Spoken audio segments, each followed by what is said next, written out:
Hello everyone, this is Julian from Kanen Coffee, and today we have a DeLonghi Magnifica with us in the shop. And I came in for a few issues. Pretty much some of the work we did was replacing the mechanic valve or the generator on this specific model.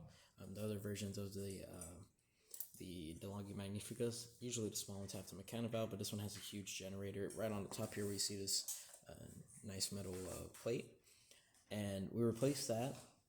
It also did a tune-up, which is just general cleaning, replacing up the brew unit, descaling the machine and whatnot.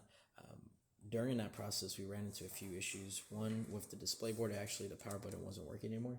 So this display here is completely brand new. This entire, even all the casing and the plastic is all brand new, just because the power button wasn't necessarily working as intended. And then also we ran into issues with the machine not recognizing coffee, which was as you can see here, a reed sensor, little guy. It's connected to your transmission. This is a transmission from a different machine, but just for example, or just for display purposes, just showing it off in a video. This is where that reed sensor connects, and what this is in charge of. It's in charge of a few things, but the one that we're looking into was this reed sensor reading that there was actually coffee in the brew unit when it wasn't. Or when there was, it wouldn't actually read it.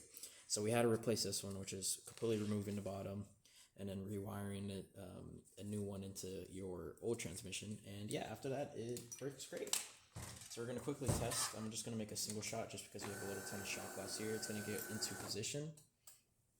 Move the camera a little bit. It's going to start its grinding. Then it's going to push itself into the brewing position, and it's going to start brewing.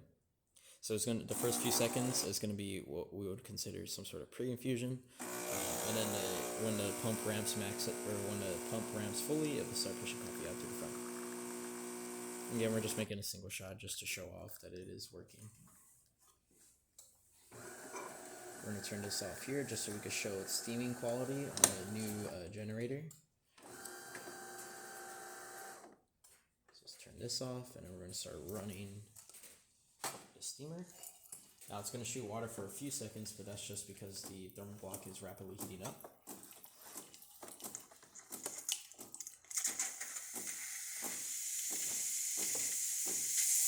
And it should start revving up. And as you can see, working well. Again, we did replace that full generator, so you should be gaining a new experience out of the temperature-wise.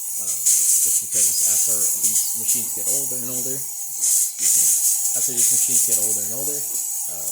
temperature starts to waver just because of scale buildup or just, in general. And so you should be gaining a new experience, at least with the brewing and steaming side, and of course hot water because it's all connected. And yeah, that's about it for this repair. If you like this video or any of our other repairs on our channel, leave a like, subscribe, hit the bell. Thanks for watching.